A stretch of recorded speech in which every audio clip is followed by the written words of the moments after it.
போடுறான். 30 லட்சம் ரேஷன் அட்டைக்காரர்கள் பொருளே வாங்கவில்லை ரேஷன் கடையில. கொடுத்தா தான் வாங்குவோம், நீ இதை கொடுக்கவே இல்லையே, ஏன் கொடுக்கல கேட்டா பணம் இல்ல. பணம் எப்படி இருக்கும்?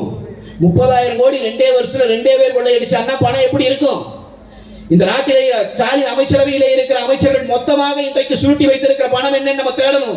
ஒவ்வொருத்தன் தலையிலேயும் லட்சக்கணக்கில் கடன் ஏற்றி வச்சிருக்காங்க. இன்னைக்கு நம்மளுக்கு இந்த லட்சணத்துல அப்பான்னு வேற கூப்பிடணுமா? என்ன எதுக்கு அப்பான்னு உங்களுக்கு தெரிஞ்சுங்களா? இந்த கட்சிக்காரன் கொஞ்சம் பேர் தளபதின்னு கூப்பிட்டு இருந்தான். அதையும் ஒருவர் புதிதாக கட்சி தொடங்கி வந்தவர், ஒரு நாடறிந்த நல்ல நடிகர், ஒரு கட்சியை தொடங்கி இப்பொழுது அவரை எல்லாரும் தளபதி என்கிறான். அவர் கட்சிக்காரர்கள், அவர் சினிமாவில் இருக்கிற போதே அவருக்கு தளபதி என்கிற பெயர் இருந்தது, தளபதி என்கிறான்.